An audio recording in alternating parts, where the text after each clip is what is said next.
Let's take you across to Karnataka, where Congress-led government in the state is facing mounting criticism. This after thousands of government employees were allegedly not paid their March salaries. Well, this delay has affected staff across key departments. This includes revenue of education, police, animal husbandry, and even information and public relations. Well, employees who typically receive salaries within the first few days of the month are still awaiting payments.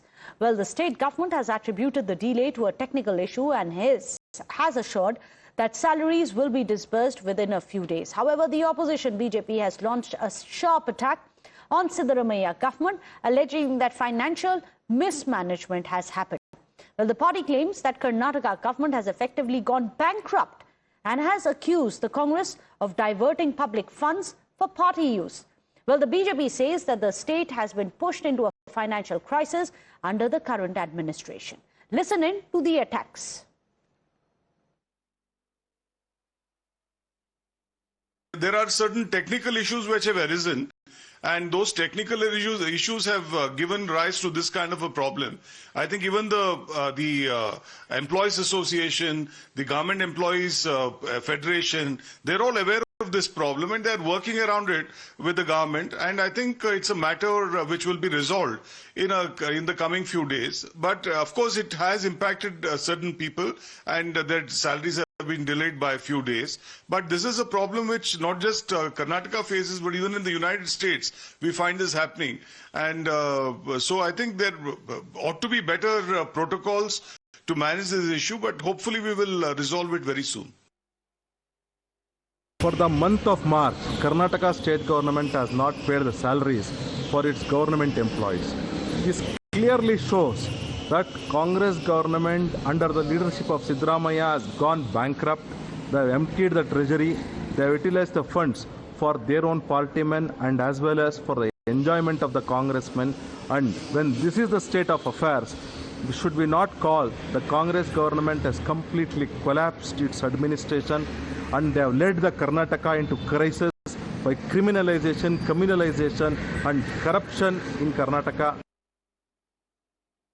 It amply established the fact that both these states have been misruled by Congress governments, and now they are taking these steps just to show people how concerned they are. Where were they when they were misruling both Karnataka and Himachal? Why this position came today? So they need to answer. So let me go across to Neha Hebale, who's joining us with all the details from Bengaluru. Neha, you have the BJP saying that Congress has made the state of Karnataka bankrupt. On the other hand, you have the Congress saying it's a technical glitch. What's the truth?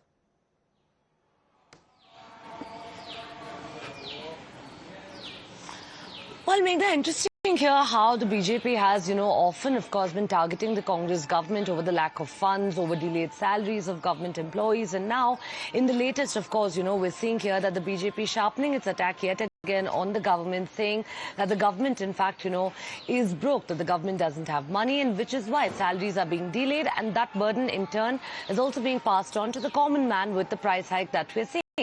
As far as, of course, this particular issue here is concerned, we've often seen in the past as well, when it has to do with disbursement of, the money to the beneficiaries for the guarantees that the government had promised. There have been delays in the past as well. It's often been cited to be a technical glitch or, of course, a departmental error. And this time, too, that happens to be the case. How long would this really take to be resolved? And when this political war of words that we're seeing, would, of course, really come to an end is something that remains to be seen. Well, keep tracking the developments on that front. I'll just keep coming back to you for more updates. Of course, you have the political war of words, but so far, the salaries haven't come. Hopefully, they will soon. But with that, let's move on in the bulletin. Let's go across to the neighboring state